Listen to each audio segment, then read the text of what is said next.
There's only one thing that's running through my soul, and that is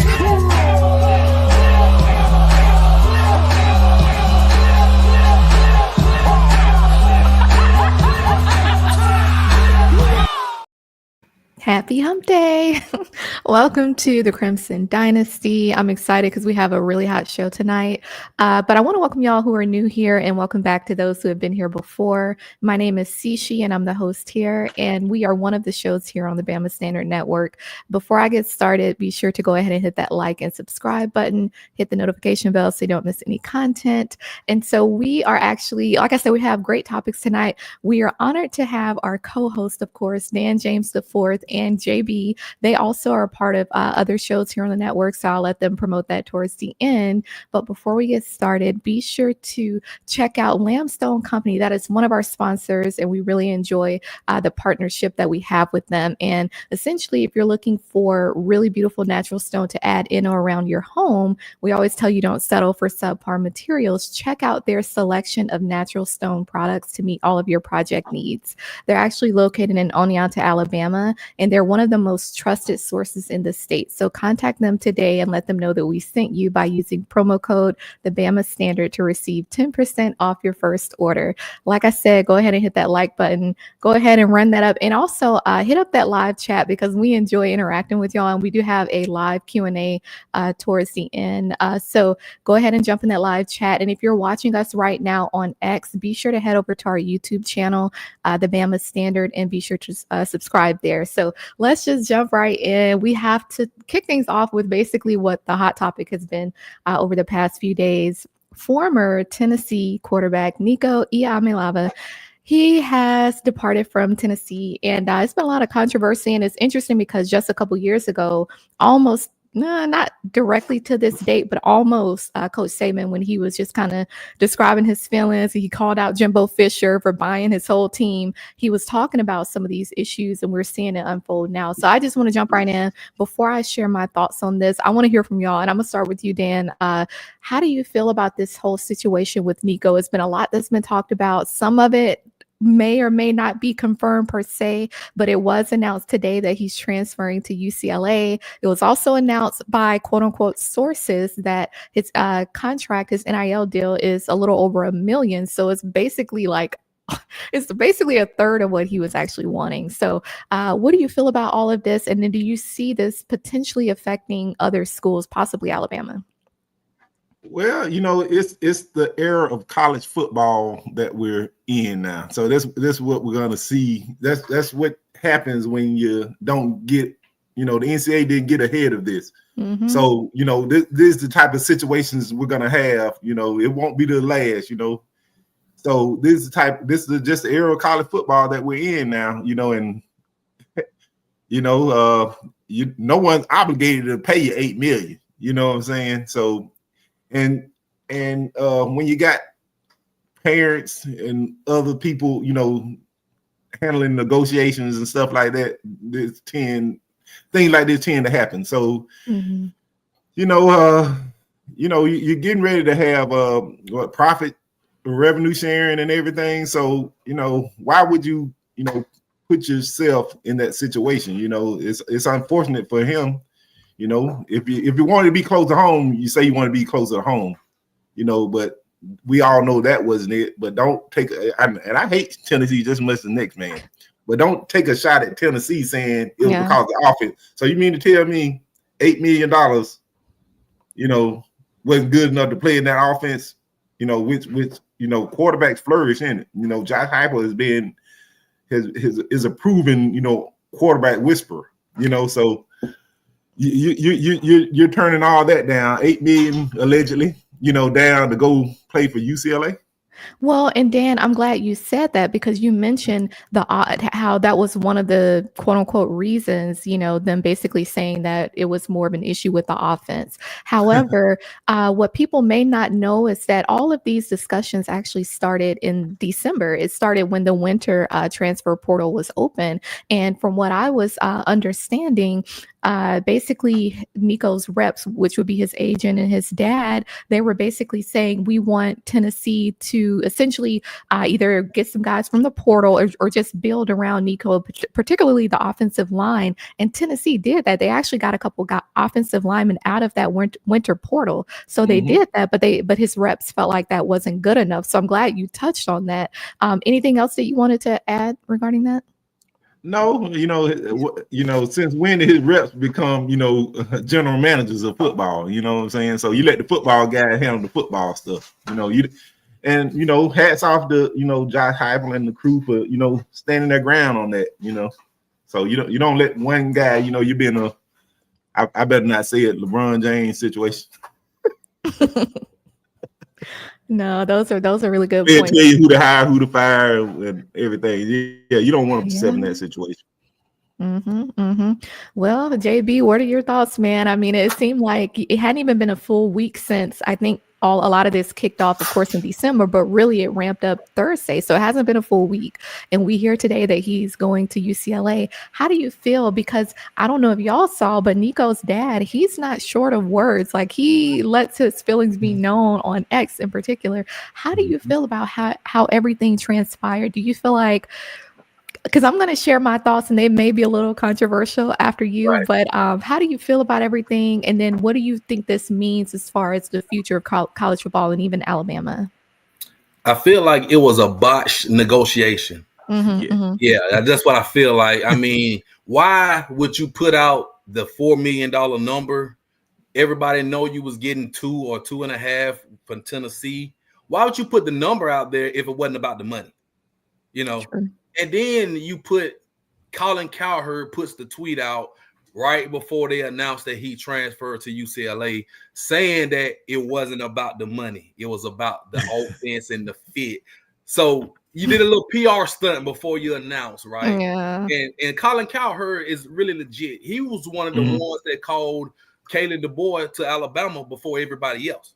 So whenever he gets something and he puts it out, 99% of the time it's legit.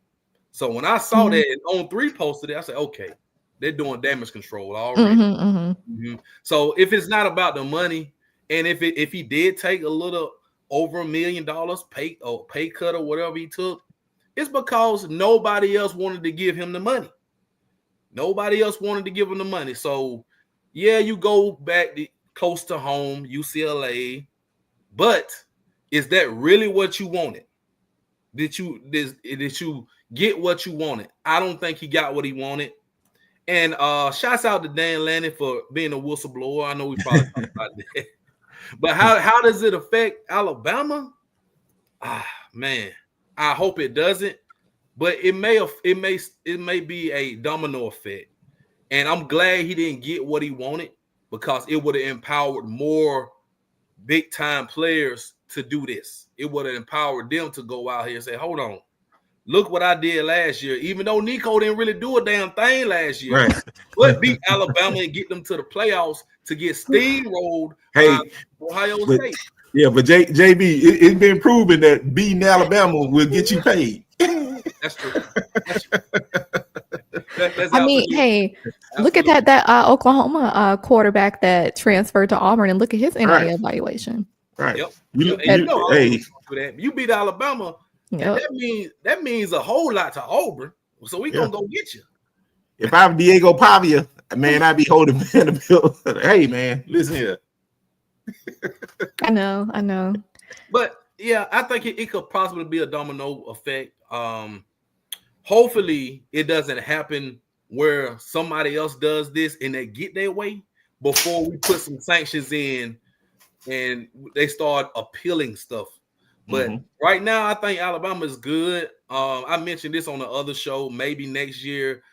And I know I want to say Keelan Ross is locked in. I don't want to wish this on Alabama, but maybe he, wants a little pay raise, or he wants to play, and you have another situation. But I think Alabama's good. I don't know about any of the other teams, but I think this is the start of something. Unless they put the fire out, it's still smoking.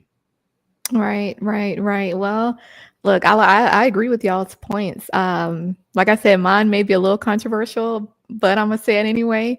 And y'all in the chat, drop how you feel. And if you have any questions, if you join late, drop your questions because we're gonna have the Q&A towards the end. All right, so this is how I feel about it. Okay, now we all know that the portal is ridiculous. We know that everything that is the portal, the NIL, all of that, the NCAA, they just threw it out there. They didn't have the right structure set up. I feel like a part of it is I believe that there is some miscommunication, but the one thing that came to my mind, and I thought of this because of my own personal experiences, but there's a reason why, like you look in I believe the book of Proverbs, where it talks about having wise counsel.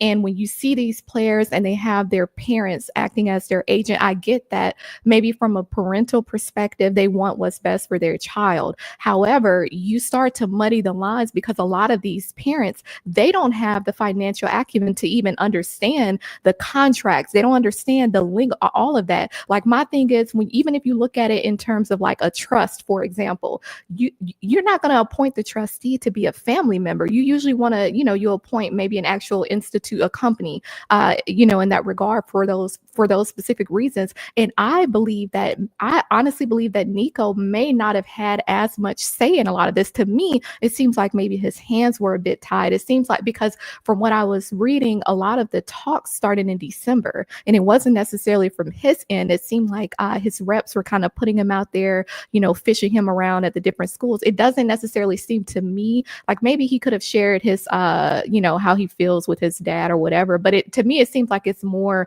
from the agent or the rep side. And another thing that I thought about is, that $8 million, that was over like 3 years or something like that. I think what they're doing is, of course, he only received not small, but a fraction of that for the first year. I think what they were trying to do is the way that $8 million was broken down across maybe like the 3 or 4 years, however they had it structured. I think what he was trying to do is take a bigger portion of that this year. Not that he was trying to increase the overall amount, but take a bigger portion. And the issue with that, of course, is that you have to go through the legal side of it and the contracts. But my thing is that why couldn't something like this be communicated better? Like you were saying, JB, the negotiation side of it, with his dad, I feel like his dad's presence on X, that really messed some things up, especially that comment that went kind of viral, regarding the guy from On3. I feel like that shouldn't have been said, and that's why I feel like you got to take the family out of it, because it's really, I feel like this is going to mess them up. And when we have my friend, the NFL agent, on next week, be sure to catch that show next week. We're going to talk to him about this and how, maybe even NFL agents, how they may view a situation like this, because this is going to have a trickle down effect. The last thing that I wanted to say about this, and I feel like this is for the viewers and all the people that's really going hard at Nico. We have to take a step back, right? Because everything is relative. Think about it from his perspective. And then think about people, let's say, like if you work a 9 to 5, how many people go on Glassdoor, for example, and they want to see what their market value is, right? So they'll type in like what their current role is or their current position, where they live, how many years of experience, and they'll get an estimate of what their value should be. How is that? I just don't get why people aren't really translating that to him just because he's an athlete, just because, oh, well, he's already getting 2 million. What about everybody else? Well, but it's still relative to his career, just like someone getting paid $500,000 a year versus $100,000. So it's still relative. And I feel like, you kind of want to know your valuation, but there has to be a different process around that. And I just feel like it was a lot of, this is going to be an example. He was just the guinea pig, unfortunately. And it's going to be an example that a lot of people are going to have to learn from. But I'll leave it there as far as my take on that. JB, you got something to say? No, I was just going to say, what they always say, know your worth and add tax. Yeah. What they always say. But see, it makes you wonder though, because they were trying to basically say that they were asking for this increase when they saw Carson Beck get what he got from Miami, and then you start to look at Arch Manning and his NIL valuation. But my thing is, the difference is that these are schools that they were going to, and they solidified it before they got there. He's trying to basically modify a current contract, so it's like, why wouldn't you get? You would assume before they signed the NIL deal, before he got to Tennessee, when Tennessee was flying to California back and forth when he was a junior, or when they were flying him out to Tennessee, you would think that they would have had legal representatives in the room then. So why can't they have it? You know what I mean? Like it just, it almost They were just trying to get the guy on campus then. yeah, but Yeah, it's like yeah. you don't sign anything without knowing like Right. what's included and then what can be modified later on. But we can leave that there because I think JB, you were the one that kind of led into the next topic of discussion, Dan Lanning, because it's being said that he was the one that kind of somewhat like the whistleblower, but he was the one that kind of let Tennessee know like, hey, Nico is out here fishing around. We don't know for sure if that's the case because after Oregon's spring game this past weekend, someone tried to ask him about it and he just kind of shifted gears and didn't respond. But let's say that was the case, that he did snitch on him. How do we feel about that? Now I'll give my opinion, then JB, I'll toss it to you. I personally feel like if that was the case, yeah, maybe coaches should start doing that because at least that would bring a layer of integrity in this whole thing because it's already messed up in and of itself. And I don't think the NCAA is just going to take it away altogether. It seems like the NCAA wants the individual schools to basically own it, themselves. And so I feel like that may be one way to, bring some integrity in the whole thing. But JB, what do you think about this? Well, back where I'm from, they used to say snitches get stitches. That's what they used to say. But in all fairness, if that was the case with Dan Lanning, being a whistleblower on this whole thing, maybe the coaches will be in cahoots about these players trying to go doing all these backhanded deals because the report was out there that Tulane dropped out of the sweepstakes. Bill Belichick over at North Carolina, there was a rumor saying he was going after Nico, but that wasn't true. So it was other teams, not powerhouse teams, but you had a Power 5 team in Tulane and then Belichick, and it was another school. I can't think of the other school off top. I think Colorado was one too, right? And then I think so. It was somebody Texas else. Tech? Yeah. Texas Tech, I think. Texas Tech, Yeah. yeah. Uh-huh. Yeah, but wherever those names came from and the 4 million or whatever, I think they were just throwing something out there, hoping that somebody would catch the bait. You know what I mean? Because if Dan Lanning already put that was on Friday. If Dan Lanning already put that out there to the public, then all these other coaches are going to be on standby. All right, if he comes here, we're going to deny him. So it kind of blackballed him. We thought he was going to get blackballed and not get signed anywhere, and that would have been devastating. Yeah. So luckily he went to the school that was really the first school that was the rumor. They said it was the jet landing in UCLA with Nico on it or something like that when he skipped out of practice on that Friday. That was the rumor. So he did land at UCLA. Maybe they had negotiations behind the scenes all up until the day. Or maybe they already knew what they were doing and they were just fishing around trying to get more money in other schools. But as we sit here on April the 16th, which is the first day of the transfer portal opening up, we get our first big transfer deal right here that was already in the works for a week or so.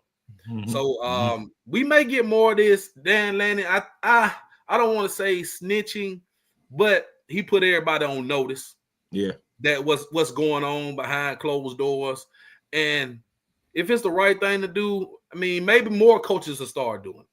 But like you mentioned, C'Chi, you got to have wise counsel, right? You can't, even if you're working back channel deals, you can't let it get out. You can't let it get out. Just like it reminds you of the other Nico Harrison and Rob Pelinka. They did the Luka Doncic, the Anthony Davis deal behind closed door. And then after the deal was done, weeks later, other owners said, well, he shopped Luka to Minnesota for Anthony Edwards. He shopped Luka to Milwaukee for Giannis Antetokounmpo, and we turned them down. It came out weeks after the trade happened. So they kept it quiet, and it just came out of nowhere. Now, if this was kept quiet enough where nobody said anything, he probably would have got his $4 million. He would have, and it probably would have came from a school like Ohio State. All right.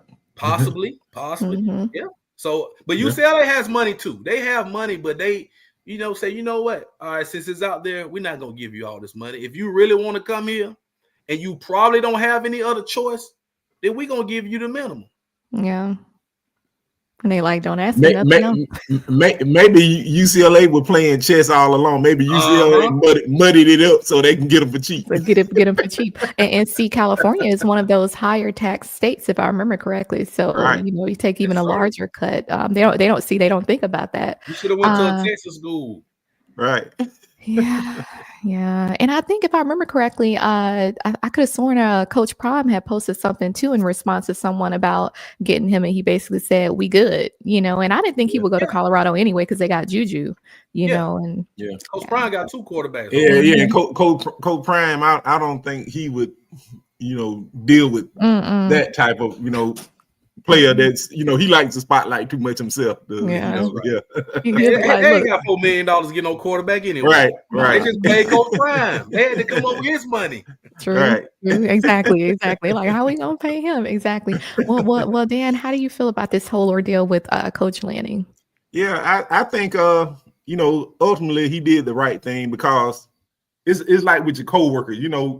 Josh Heupel is like his coworker. If you're working in a toxic environment, because the environment really is toxic for the coaches. You know what I'm saying? When you got players that's holding you hostage like that, you know what I'm saying? That's the reason why, Coach Saban, called it quits, So if more coaches start doing that, I think it would be beneficial to the coaches. I'm all for players making money, but there's still a way to go about doing it. Yeah. So, and all in all, in short, I think he did the right thing. Yeah. Well, y'all let us know what y'all think in the chat. Maybe this is what needed to happen in this way to prevent this from, becoming a bigger issue and really boiling over. Maybe a lot of guys are going to look at that like, okay, well, if we do want to, ask for more money, maybe we need to, go about it a different way. So we'll see. But I do want to kind of shift gears and, some more news that came out this weekend, unfortunately, with, LSU's former player Kyren Lacy passing away. I won't, get into too much detail as far as what happened with that, but we know that he was already,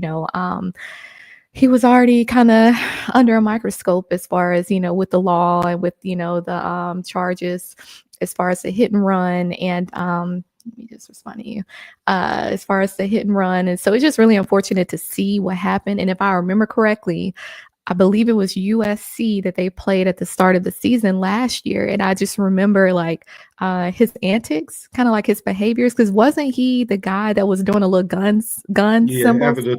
Yeah. And I'll never forget that. And it's like stuff like that.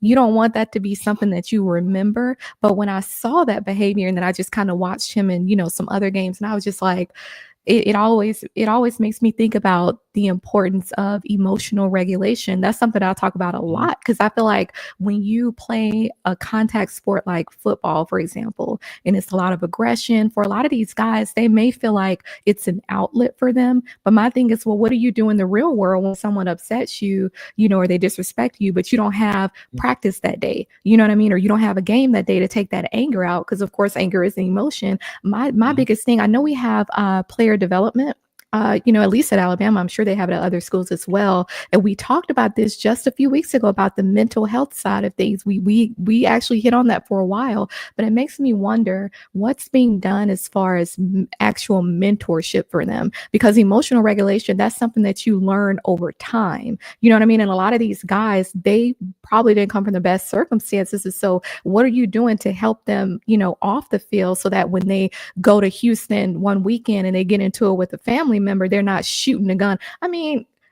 It's just stuff like that, like where, it's so impulsive and you have to learn how to just regulate those emotions. And it's unfortunate, but, you see even not even just him, but the former Texas Southern guy, I think he also played at Jackson State, Quadarius Davis, the video that came out of him a few days ago of him, strangling his ex. It's like stuff like that shouldn't happen, and to me, it goes to show that there's a lot that's lacking as far as the intangibles, and there's a lot that needs to be done. You look at Isaiah Bond, it's just different things that are happening. You have Isaiah Bond, you got the NFL draft coming up next week.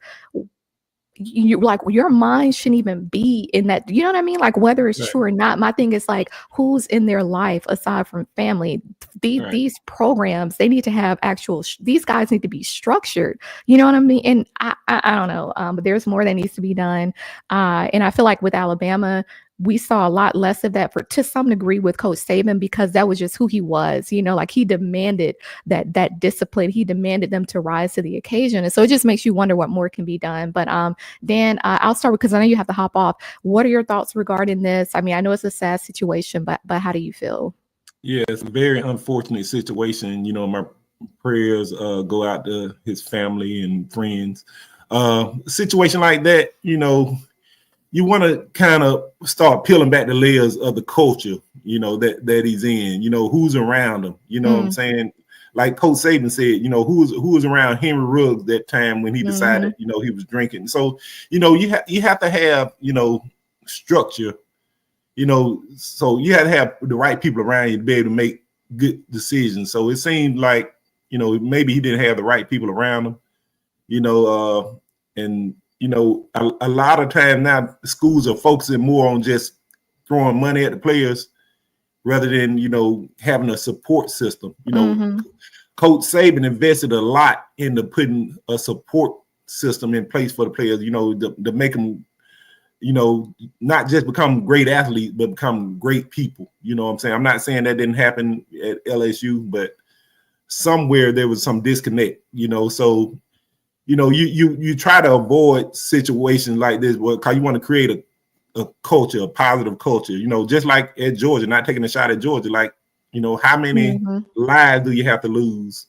you know, from guys making bad decisions, you know? So that is a culture problem, you know? So, you know, you have to put systems in place to help these young guys, you know, make better life decisions. Yeah, I agree. And I know you have to drop. So you want to mention any shows or any socials before you go? Oh, yeah. Be sure to catch me. I'm sorry, y'all. I apologize for last night, you know, going a little medical thing, you know. So, but Tuesday nights, you know, right here on this network, you know, the final whistle, 9 p.m. Eastern, 8 p.m. Central, you know, and catch y'all. I'll be back next week. And next Wednesday, be back here, the Crimson Dynasty, 7:30 p.m. Eastern, 6:30 p.m. Central. You know, y'all be sure to hit the like and subscribe. Thank you, guys. You know, good to see some people back. Erica, you know, good to see you've been gone for a while. Yeah. So, you know, it's good to see some people back. And shout out to everybody, Kenneth A., Bob, Rufford. Thank y'all for supporting us every week, man. Good to see you guys. Ephraim, all right. Y'all take care, man. We'll see y'all next week. All right. Thank you, Dan. And heal up, rest up. All right. All right, Roll Tide. Roll Tide. Roll Tide. Tide gonna keep rolling. Well, JB, so you know, I want to get your take on this because it's definitely a very, very sad. It's like one of those you kind of got to catch your breath type of thing. When I saw it, I was just like, "Are you serious?" You know, this guy has so much potential, and just to hear about how it happened and all of that, and just I kind of take it a step further sometimes, and I was just thinking, like, imagine what he felt in that moment. You know what I'm saying? Like that's like on a whole different level. And unfortunately, a lot of times when people do that, that's not the first time that they've thought about doing that, unfortunately. But you know, like Dan said, you know, our thoughts and our prayers are with his family. And I know his dad put out a statement.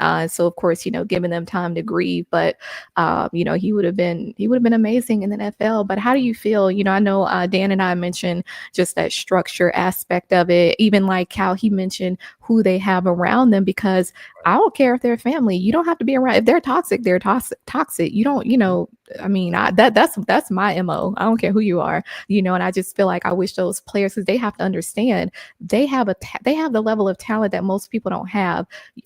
Even the people that you went to high school with, those are not going to be, you know, y'all not going to remain friends 9 times out of 10. A lot of them going to be hating, even family. So you just have to be more specific and with who you're around and have more boundaries. So how do you feel about this situation?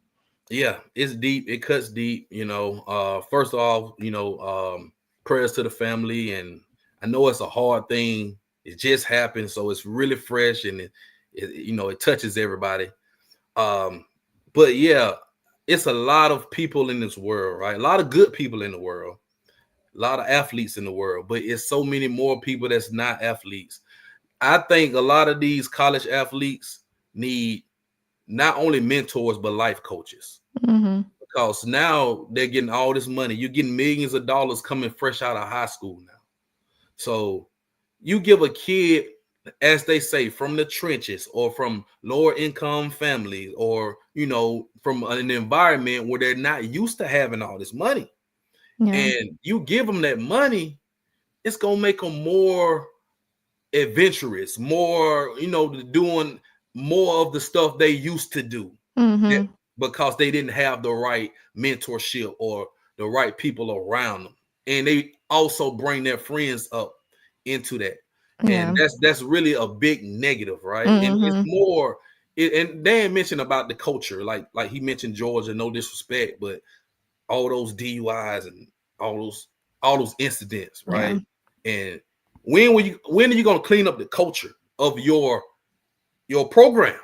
And Kyren Lacy, he was getting ready to possibly go to the NFL draft. I know it was a lot of red flags, and we're not going to get into all that.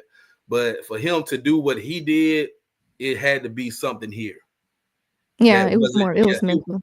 Yeah, so I hate it, and it happens a lot. But just not to a guy who, he was a public figure. Everybody had eyes on him and wanted to see what was going to happen, and with his case and whatnot. Reminds you of Henry Ruggs. Could have been avoided. Call somebody. Man, I can't, it could, all of this stuff could have been avoided. And that's the sad thing about it. Simple mistake. And now you're not here. But I don't know, man.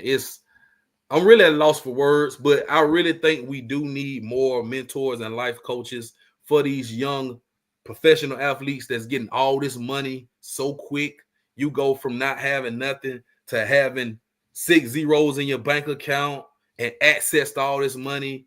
You go get these cars, this jewelry. You go do who knows what with who with the money, and that's where we at. So, yeah, you're right, From. Can't hold everybody hand 24/7, but somebody you gotta hold yourself accountable. Yes, but you gotta have some good people around you, because if you got 3 or 4 of your homeboys in your ear telling you to crash out. That's the cool thing. They like to say, yeah, we crashing out. They think it's cool, but it's not cool, because you crash out. You'll crash out, right, and not be here. Yeah, and that's the issue. I mean, that's the environment. That's kind of the cool thing with the culture with these young kids. I have a son who's about to be 15, so I have to teach him the right things to do. He's an athlete. So I mean, so it hits me because this was a young man. All that potential. And it's about the choices you make at the end of the day, C'Chi, and people in the chat. Yeah, it's and see, but see, that's something that the schools can do. These are young guys, right? It's a situation that they're in, whatever they're dealing with. A lot of time, I remember I was interviewing this Georgia player last year, and he was saying that he wished that schools did more in terms of mental health. You know what I mean? And the fact that he said that, and he plays, like I said, for Georgia, and so it just makes you think about what's really being done, and what do the school really care about? You just scoring on the weekend, and so, but like you said, from the financial perspective, there's a reason why there are actual financial therapists, and typically, you would go to them like if you hit the lottery, the jackpot, right? Because you're going from maybe not having anything to like having a few, 100 million, whatever. And so there's a reason why they have that, because a lot of people don't understand like the wiring, what that does to your emotions. You know what I mean? And then, like you said, you have people that they have this mindset of, oh, I'm gonna bring this person with me, I'm gonna bring this and bring that. Well, a lot of times the same person that you're trying to bring is the same one that's a snake behind your back, because they mad that you made it and you're quote unquote in their spot. So It's just like, you don't want to feel like that whole guilt, almost like somewhat like survivor's remorse in a sense, like when a plane crash, for example, and then 1 or 2 people survive, that survivor's remorse, it almost feels like that to some degree with how they are with their friends and all of that. But yeah, and I know that was a family member for him, but even then, I mean, it's still boundaries, and just them finding a way to deal with like the anger and things like that. So yeah, we'll definitely I mean, I hope at the and it was something interesting when he passed, his attorney put out a statement, and it was something interesting that he said. He was basically saying that people didn't even allow him, I guess, due diligence to like figure out if he was really, at fault, etc. But he said something about it was to the extent where the NFL pulled his draft card. Did you hear that? No, but I heard about that threw me off. I heard about red flags on his, like, I know somebody came out and said no team was going to touch him because of, the legal situation. Okay, it was the way he worded it, almost as if like that's why I didn't know if it was like layers to what happened this weekend, because there was supposed to be a court date Monday of this week. And so when that situation happened this weekend, and then he all everything that happened, it just I kind of felt like initially like he must have received some bad news. So when the attorney put that in his statement, it made me wonder, like, did he get some information regarding what was going to happen as far as the hit and run. Shout out to JM12 Green. Nah, man, that's just lawyer speak. He was definitely in trouble looking at a jail. Oh yeah, because when you mentioned Henry Ruggs, these different states, they have different statutes, right? And so as far as with Henry Ruggs, that happened in Nevada, and there was a minimum amount of time that he would have to serve. So they already knew that going in, and I don't know what Louisiana would have been and what they would have considered that, like vehicular homicide or whatever, but I don't know what that minimum was. And so that's why I wondered if maybe he had gotten some bad news and all of that just kind of spot, but we wouldn't know, unfortunately.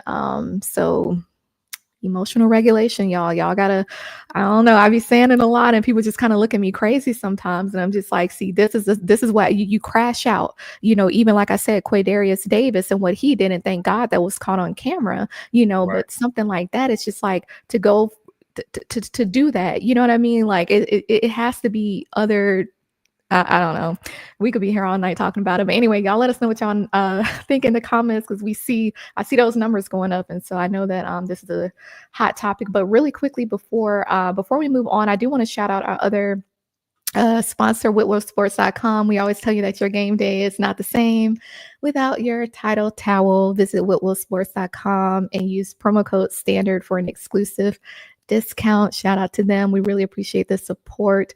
And we mentioned Coach Saban earlier, but of course we always talk about him here. Well, we have to shout him out because a couple things, actually. He's been nominated for an Emmy Award, and he will be inducted into the College Football Hall of Fame. So it was recently announced that he has been nominated for the Emmy Award for Outstanding Personality and Emerging On-Air Talent. So that's going to actually be, I think, the weekend of May 20th in New York City. And then he's also going to be inducted in the College Football Hall of Fame in December of this year in Vegas. So JV, how do you feel about this? I mean, we talk about legacy. It's gonna get better for him. I just feel like he's that example that a lot of these young men need. But how do you feel about this? When I saw he was getting nominated for an Emmy, I thought he was on a soap opera or something. I thought he was on but I forgot he was on College Game Day. So that it counts toward that. But I want to shout out Pat McAfee for putting the battery in his back. He got Saban on TV cussing and acting a fool. But you gotta love it, because that's Saban's personality, right? So he's opening up. He's loose now. So you like they ain't get him loose, did it? Now, they got him loose as a goose. Saban been acting up. Not the Boosie. Yes. So, and y'all know Saban. Y'all know how Saban was, but now it's like he's having fun, right? Yeah. And have him on the TV like that, and he was the talk every morning. Everybody wanted to watch it even more for Saban. And he always said something crazy, and it went viral. But I'm happy for him. He's getting his flowers now. I mean, he got all his flowers while he was coaching and winning championships. He's the GOAT coach. But, as a person, he's getting his flowers now. And to be in the Hall of Fame, he's got all this coming up. I'm just happy for Coach Saban, man. Yeah. Much love to him. And, Emmy for sports show. That's good. Outstanding. They go Steven. On-air talent. Shout out to Steven. We want to get you started. Excuse me. If you want to come on, go ahead and come on. we can go ahead and just hop you right into the live because I heard that you were cutting up in T-Town. So yeah, if you want to join. But anywho, so shout out to Coach Saban because it's just, I don't know. He just set an example. He's going to be remembered for years to come. But I did want to shift gears a little bit because we talk a lot about football. I wanted to mention both the women's basketball and men. I'll start with women first, though. I want to shout out 3 of our girls that were drafted in the WNBA. And this was actually the first time in school history that we had 3 girls go within the same draft, WNBA draft. Shout out to Zay Green, Aaliyah Nye, and then also Sarah Barker. I mean, I'm so proud of them, and they did their thing this year, and I wish we could have gone further, but I mean, I'm still proud of them, man. This is huge. I mean, they made school history. And then if I remember correctly, the draft this year, they took less girls this year, right? Yeah. They're starting to do that. They're starting to take less people to the actual ceremony. I guess because they got tired of people sitting there so long being disappointed because they didn't get picked. They're doing that with the NFL as well. They only taking 17. But Ashley Barker was there. Her dad was there. It was good to see. I was watching the draft. I actually watched the whole draft. And I saw the mock draft the night before, and they had her going like later. And she wound up going in the top 10 to the LA Sparks. She should have. Yeah, I mean, so the thing is, they had a lot of international girls that got drafted. That girl that went number 2, 6'6", dunking a basketball, going crazy, and I didn't know anything about it, but she went 9 to the LA Sparks. I think that's a very good spot right there with Raquel Jackson. What's her name? Cameron Brink, and then they got what's the girl from LA Sparks that smokes a cigar? I mean, from the Aces. From Las Vegas that smokes the cigars. I can't think of her name off top, but she got traded to LA Sparks. She's over there with her, but I think it's a good situation for her, and I'm happy for her. Also, Aaliyah Nye going to the Las Vegas Aces. She's a sharp shooter, and she's going to fit in great. And then Zay Green went to the Mystics. So that's great, man. First time in history, like you mentioned, 3 players from the same team, I mean, from Bama, 3 players from Bama get drafted in the same draft. That's awesome. Yeah. Shout out to them because we've been, y'all know here, we always, try to have, we talk a lot about football, but we'll mention, whether it's basketball, gymnastics, golf, because we don't want to, I mean, it's Alabama, right? The standard don't just stop at football, and so, but I did want to mention as well, men's basketball. We had another guy that hit the portal, unfortunately. Last week we talked about a few guys who announced that they were coming back. Well, unfortunately, Derrion Reid, he did hit the portal. He was a freshman, 6'8", small forward. He averaged about 6 points per game this season.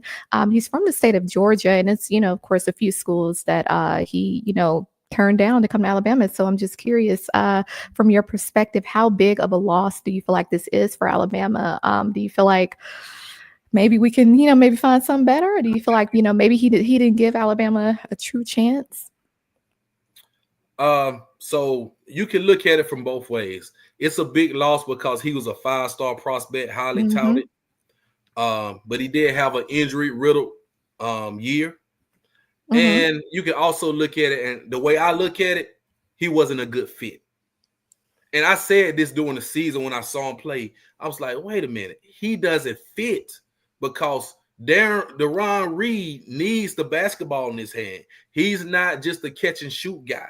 He's not a guy that plays a role. He needs the ball.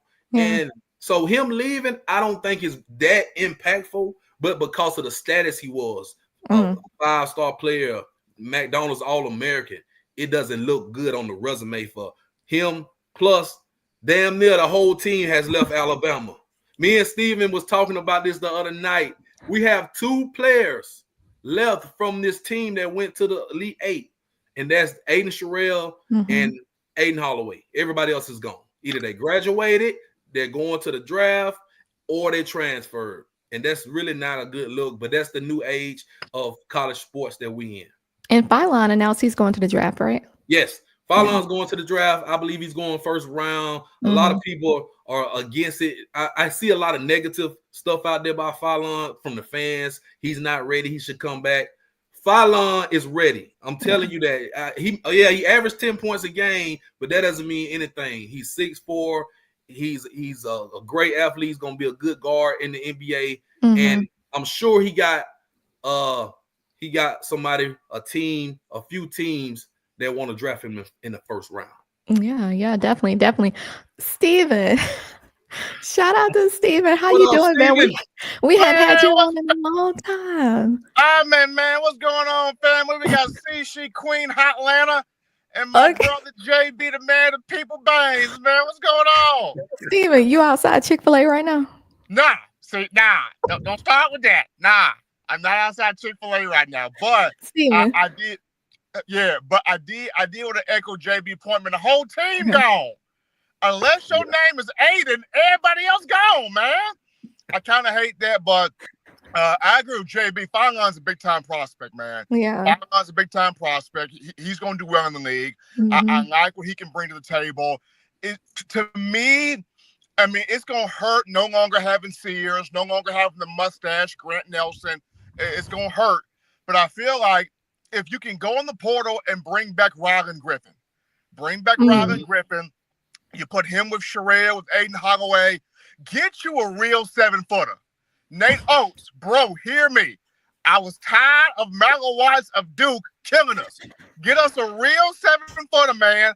I'm tired of these 6'10" dudes masquerading as 7-footers. Get me a real 7-footer in this game, and let's do something with that. Exactly. But get me a real 7-footer. Get me some bigger guards that can take a bump, attack the paint, get me a bucket, like Jimmy Buckets, give me a bucket. That's all I want right now. That's all we want. Really quickly to the viewers, go ahead and get your questions in because we do have our live Q&A coming up very shortly. Now, really quickly, Steven, because I know that we had something else that we wanted to mention, but really quickly, what are your thoughts? What's your take on what you saw for A-Day? I know the structure was a little different. I'm hearing a lot of people saying that it's obvious that Ty is, QB1. Coach Grubb has some really good things to say about Keelan Russell recently. How do you feel? What are you seeing with the wide receiver, Jeremy Bernard, and that pass that he threw? I'm gonna say this: I'm just gonna chunk this thing. Even though Isaiah Horton made the catch, and Isaiah Horton's the real deal.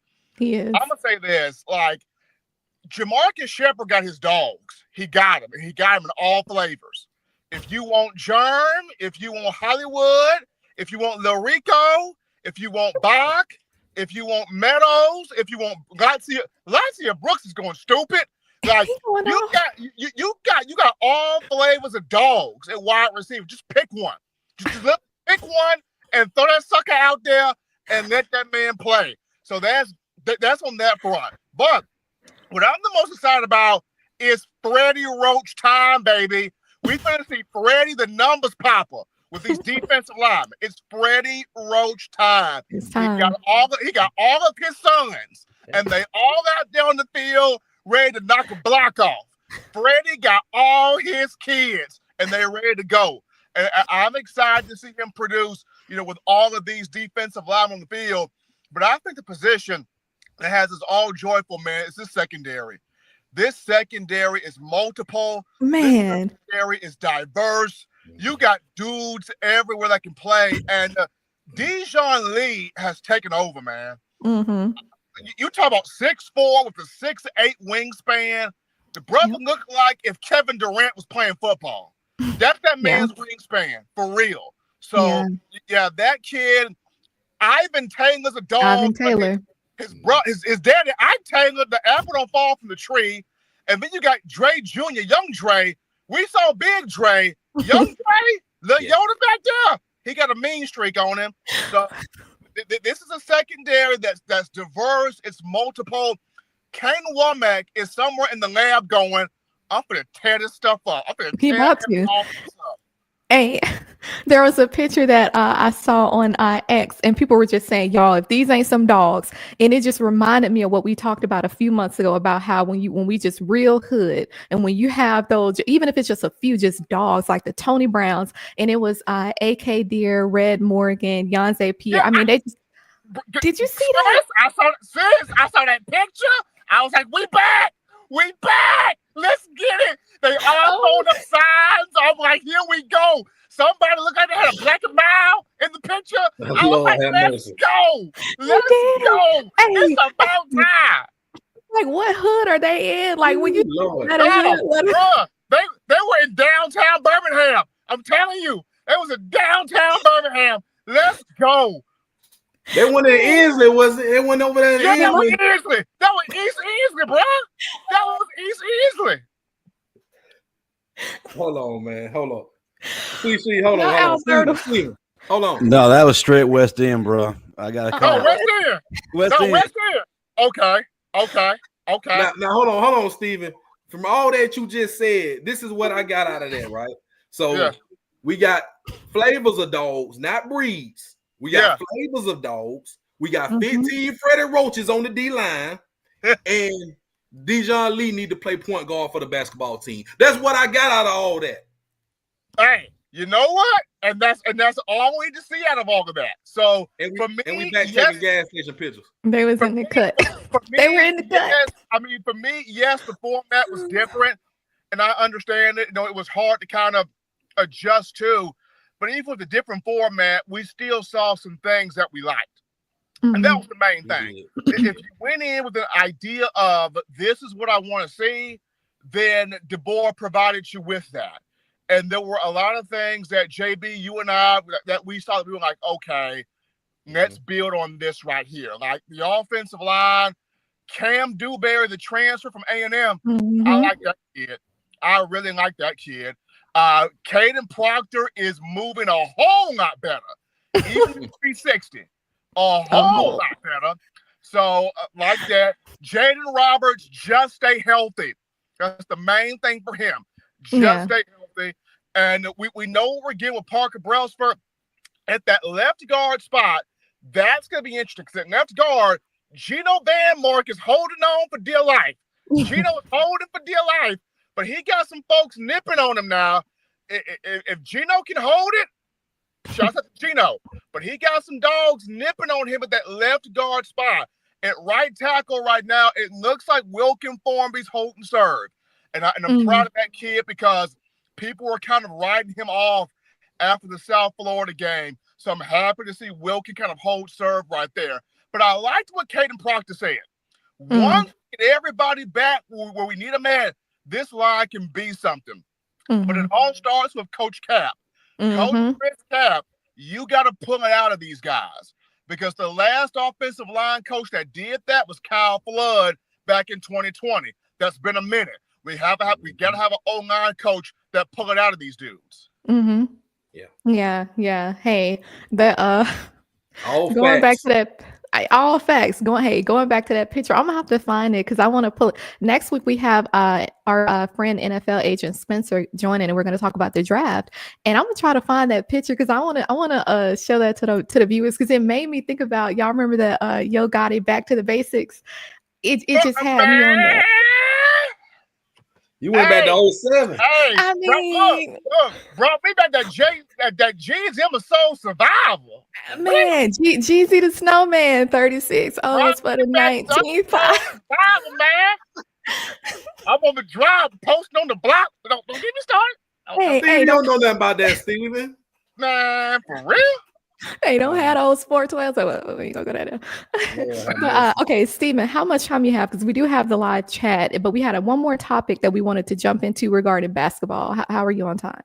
I'm good. I'm all right. All right. Well, you came to bring the smoke. All right. So really quickly, we're just talking about the basketball team, but we wanted to mention J.D. Davison. Shout out to him. He's originally from Montgomery, Alabama, and he actually played at Alabama from 2021 to 2022. Well, he was playing for the Celtics G League, and he averaged about 25 points and over 7 assists. And he was actually named the G League MVP for this previous season. Well, he's been offered a 2-year full-time contract with the Boston Celtics. Now, I gotta say, the Boston Celtics, they used to be my favorite team. Like, I was like like, you can tell me nothing. 2008, we had y'all can't tell me nothing. That was the best. Kendrick Perkins, Ray Allen, Paul Pierce, Kevin Garnett, Eddie House. I mean, Glenn Davis. Like we beat the Lakers, Kobe Bryant. We beat them 131-92 in Game 6. Shout out to the Celtics. We did our thing. Rajon Rondo. I mean, y'all look. I think it was We ain't gonna talk about that Lakers law. we gonna talk 131 to 92. 131 to 92. Let my boy How Bean dare rest you in do peace that now. to JB? Let my boy Bean rest now. Get my boy Bean rest now. I mean, I'm just saying, Ray Allen and Kevin Garnett, they both had almost 30 points each in that game. Y'all have to see if y'all can find I mean, that was just it. And then of course they, went different places, Miami Heat, but that was like, I miss it. I think that was the 17th championship for them too, if I remember correctly. They still had Doc Rivers. I mean, I know JB, you trying to hold those tears back, but I'm just saying 131-92 classic Game 6. I'm just saying. But anyway, how you feeling, JB? Because I know you kind of feeling some type of way, but how you feeling about JD Davison? No, I'm feeling good about JD, man. I'm proud of him. Like you said, from Montgomery, my hometown. He breaking really up a little from bit. down there in the backwoods. He from Leaderhatchee. Went to Calhoun High School. Can you hear me? Yeah. Okay. Yeah, so JD is really from the country. He's from Leaderhatchee. So we claim him. And I'm happy for the kid, man. I'm so happy for him. He's MVP award, and he deserves all the money he gets. He deserves this contract. He got us a ring last year when the Celtics won. Now he's actually on the roster, and he may be able to play. I think he's going. If you're signed to the active roster, you can play in the playoffs. So he's ready for the playoffs. I'm happy. I'm proud of JD. Much love, respect to him. A lot of people did not.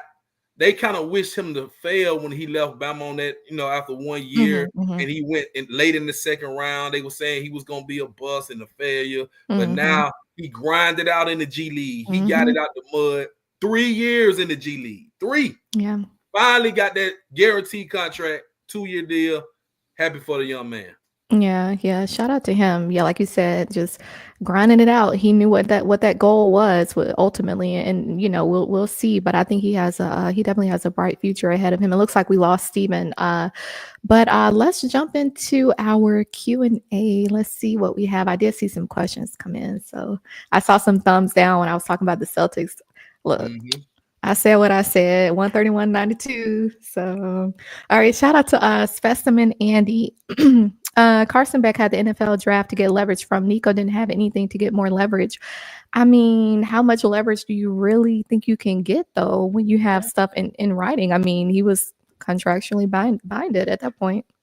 Yeah, they're pocket watching. That's what they're doing. They're looking at what other quarterbacks are making. And what they're doing, and it makes me think they should just do 1-year deals. I know what's the quarterback, Underwood, got the big Bryce contract. Underwood. Yes, he got the big contract from Michigan. That may have been a mistake, because how can you lock this kid up? He may still hit the portal on you guys. Yeah. And unless it's something in the contract that say you cannot transfer, you have to stay here the whole time. Maybe it's some fine print in that. But I think until they actually get some bylaws in this whole transfer NIL stuff, make them sign just 1-year deal. Everybody on the 1-year deal. After that, we either going to renegotiate by your performance, or you're free to go, and we'll just get somebody else.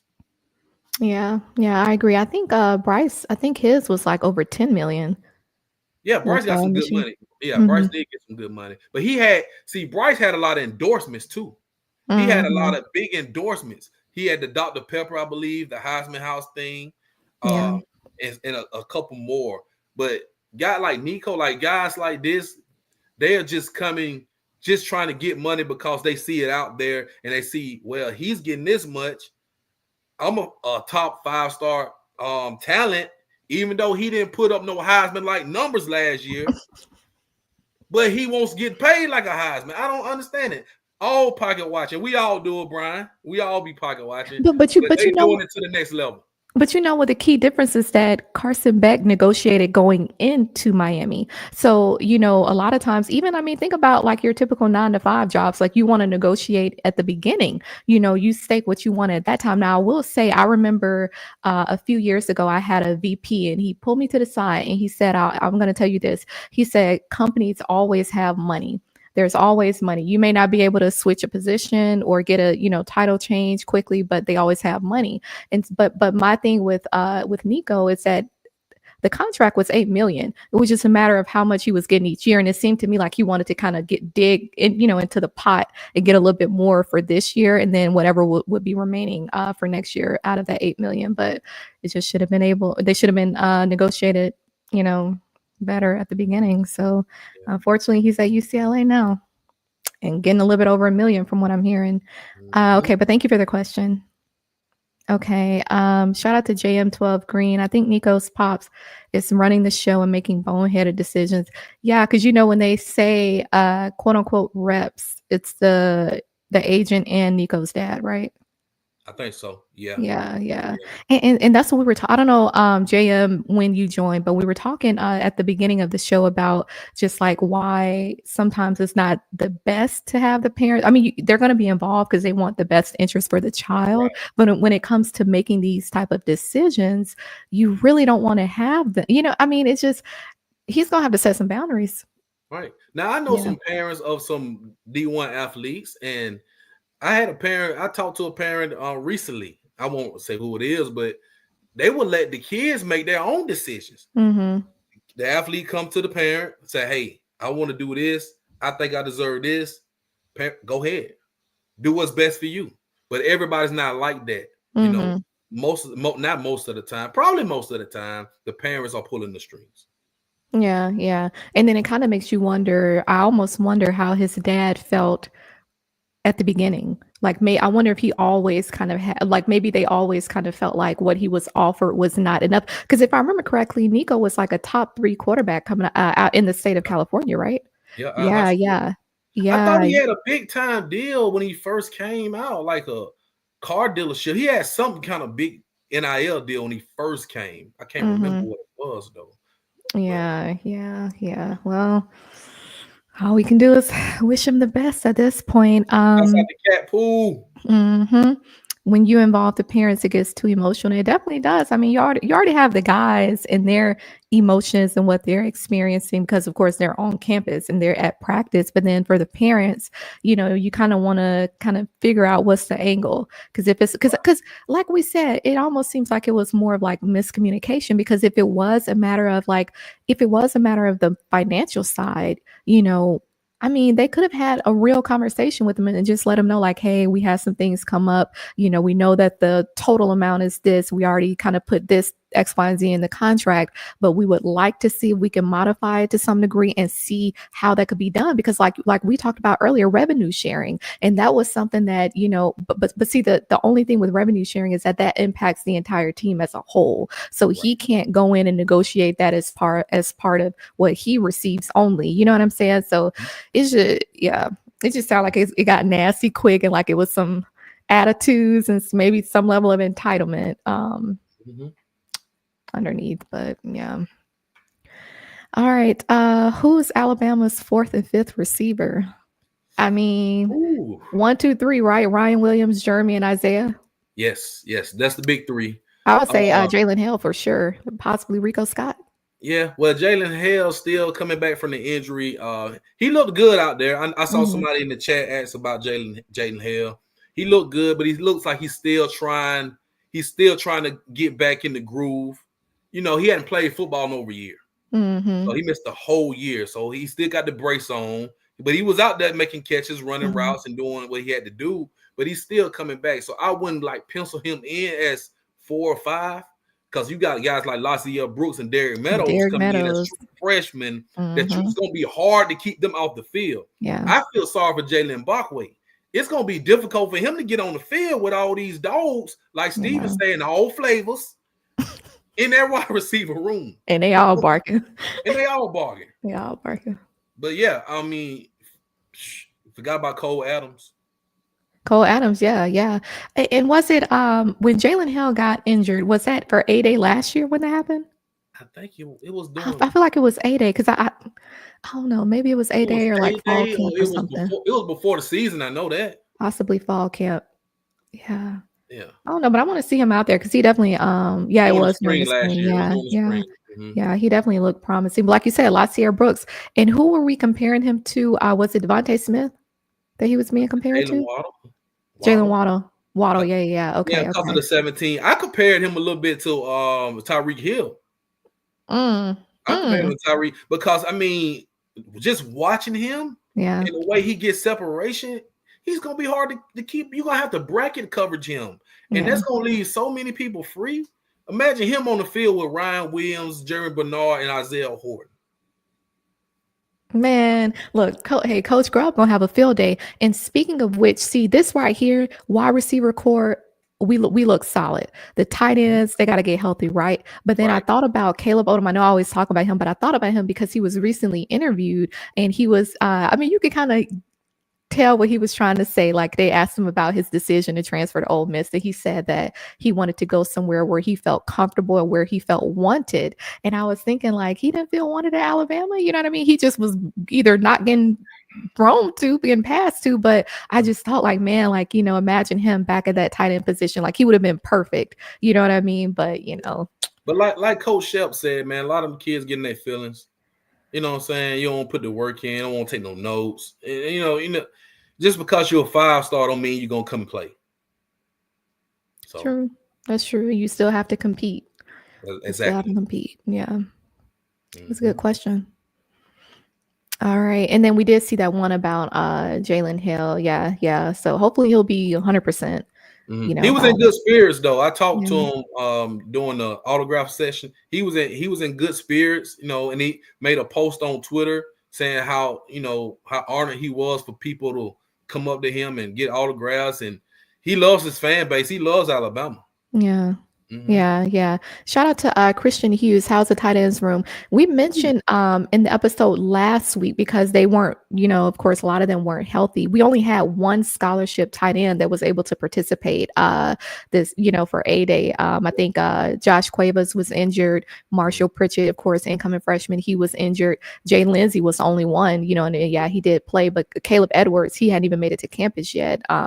Danny Lewis Jr. was injured. And one thing that I want to clear the air about too, because I saw people kind of talking trash about Ryan Williams, and they were basically saying, you know, oh, well, we saw him, you know, walking around on the sideline like he was too good to play and just sign an autograph. So I'm like, wait a minute, because we mentioned last week that Coach DeBoer was saying that he was kind of nicked up, and so of course you want to keep them healthy. He has nothing. Anyway, he shut him down. He shut him down for the spring. He was out there supporting his guys. And had the longest line for the autographs. He was out there being Hollywood, and ain't nothing wrong with that because he producing on the field. Yeah, There's nothing exactly. wrong with that. But the tight end room, look, I'm gonna tell you how bad it was. Right? Yeah, we threw the ball to number 70. Number 70 is an offensive lineman. I know. One play, they threw the ball to number 70, and that's all I'm gonna say. Like 70. Nah, hopefully, I mean, they all should be fine, you know, by fall camp, really. I mean, it doesn't sound like it's serious injuries, but I remember in our episode last week, we were kind of talking about once, you know, the portal opens, which of course it did today, who we should target. And if I remember correctly, we were saying tight end was one, and it was a few that hit the portal. You know, we'll see. But we haven't had any players today hit the portal, right? Not that I know. No, I haven't haven't read seen anything any. before the show. I haven't. Yeah. I saw we was looking at an offensive lineman from South Dakota or something. Yeah, but yeah, it'll be interesting. Yeah. Didn't All Herb right. get a reception, JB? They needed a tight end. Herb jumped the fence and ran in the middle of the field. He did the Dougie too. Hey, do you have any eligibility left? He just left it. We could have That's put like- Justin out there. They don't have any need for a 5'8" tight end, sir. Well, Yeah. I'm excited, man. I feel like these the wide receivers, we going off. Shout out to DJ German. What y'all think about Lawson and the linebackers? Look, the linebackers solid. That's the thing. It's like It ain't nothing to say. I mean, honestly, JB, when Deontay Lawson and Justin Jefferson, not even just that, when Deontay Lawson announced that he was coming back, right, he could have gone to the draft. Justin Jefferson, to me, how I took it, he fought to have another year of eligibility when we saw Diego get, the extra year. And so to me, that spoke volumes as far as, of course, they were here last year, them being bought into Kane Womack's system, even to the point where they are willing to come back, you know what I mean? Because they could have left on, honestly. So you think about them, and then you think about some of the guys that are coming in. You want to have, that seniority to some degree with Deontay Lawson, but I feel like we're going to be solid there. My question is more coaching, because Kane Womack, he relies so much on that 4-2-5 base in that school for what it is that works all the time. I would say, more so on the West Coast, but in the SEC, I think he got a rude awakening, especially after the loss against Vanderbilt, and then the game with Missouri. So my question, as far as defense, has more to do with Kane Womack, and hopefully seeing a consistent season this year. But I think the linebackers are good. What you think? And he brought Chuck Morrell in to help coach the inside linebackers. Because we kind of struggled a little bit. Like Lawson kind of struggled last year, and then he got injured in the Oklahoma game. So him working back, trying to get back right. Jefferson coming back is big. Huge. Him winning that appeal is big, because you got both of these guys, experienced guys, and then the Kyle Green coming over from Colorado. Yeah. Yes, he's bringing more experience. Then you got these young guys who's trying to, get in the rotation and get some playing time. So I think we're going to be good. Justin Hill. Yeah. He's going to go off. And Abdul Sanders. Yeah. One quick question. Noah Carter. We talked about Noah Carter a couple times. Where do we see him landing? Because I know at one point we talked about just not having that depth as far as like the edge, our edge rushers. Do we feel like because what were you gonna say? I think he fits in with the edge rusher. Do they call it Wolf or something like that? I think that would be that Wolf position. Yeah. So I don't know where he is on the depth chart, but he looked good in the drills when I was watching him in the drills. I mean, he's 6'4". He's got that length, and coming off that edge, you got those long arms. You can get back there and affect the quarterback. You don't have to sack him. You can just affect him, knock his arm and knock the ball out of his hands. We got capable guys. Yeah. It's all about getting to the quarterback, and like LT Overton running past the play all last season.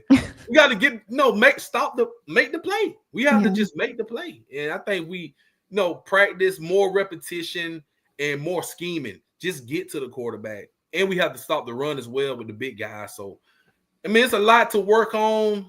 I feel like the front guys have to do better to help out our secondary. Even though our secondary seems to be elite, you just can't leave those guys on the island for 6 or 7 seconds. It's just not good to keep doing that. Who was the guy? Who was the guy that we've been having practice at Wolf?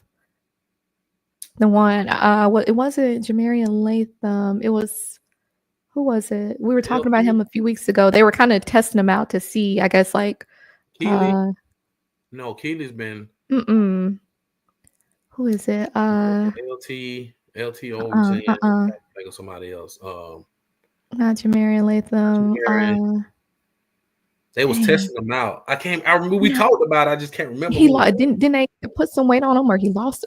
No, it wasn't Jeremiah Beeman. It wasn't Beeman. Dang.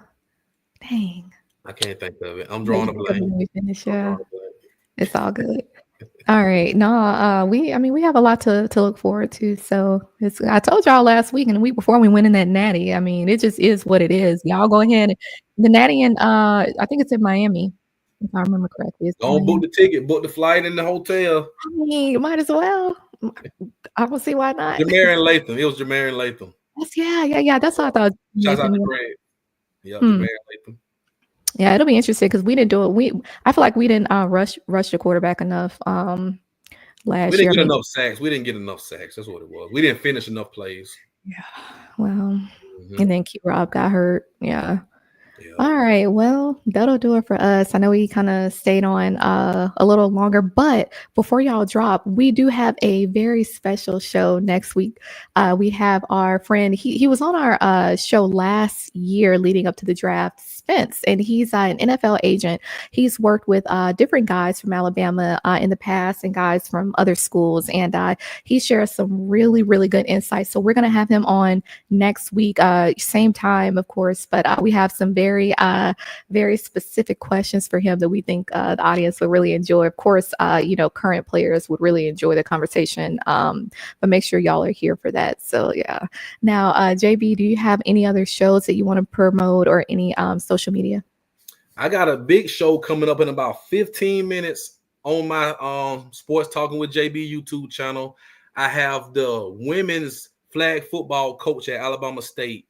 It's going to be on my show, Black and Gold Show, at 8 p.m. So if y'all want to join and watch that, Sports Talking with JB, go to the YouTube channel, subscribe, hit the like button, and watch us live. We about to go on in 15 minutes. Also, you can find me on Sunday Night Talking Bama with JT, Stephen M. Smith, and Herb every Sunday night, 7 p.m. Central, 8 p.m. Eastern, right here on the Crimson Dynasty, and wherever Justin needs me. Right. Yeah, you can find me here. You might find me in Tuscaloosa. You might find me in the trap where they were posted up taking that picture. I don't know. I just know when I saw it, I was like, look, I don't know. I'm turned up. So you don't want to pull up about that, see where they was at. You don't want to pull about that in the hood. Yeah. If you do, stay in the car. Just wait. Yeah, just wait in the car. Just wait. Keep the windows rolled up. Nah. Yeah. I heard C'Chi took him to College Park. That's where it's taken. I don't take nobody to College Park. No. I ain't going to College Park. Riverdale. Nah, if I go out to Riverdale, I gotta call up Brick Squad. So I actually met and talked with Walker's mama last year, Deb Atney. We talked for a while. Yeah. We talked for a while. Yeah, she's real cool. Deb from back in the day. Yeah. She ain't the one or the two. I know. And I knew his brother. Well, we were talking about Kyren Lacy, and one of the friends, Slam Duncan, KO Red. Shout out to them. Both of them, passed away. But anyway, all right. Well, you can find me on X at official C'Chi, and then you can find me on Instagram at beauty_of_intelligence. I'm gonna find that picture. I gotta find the picture, and because I closed that out too soon, but I'm gonna see if I can find it, and we'll show it next week. But anyway, make sure y'all tune in next week. It's gonna be a really good show. So we will end there. Y'all have a great evening, and roll tide, roll. Roll Tide.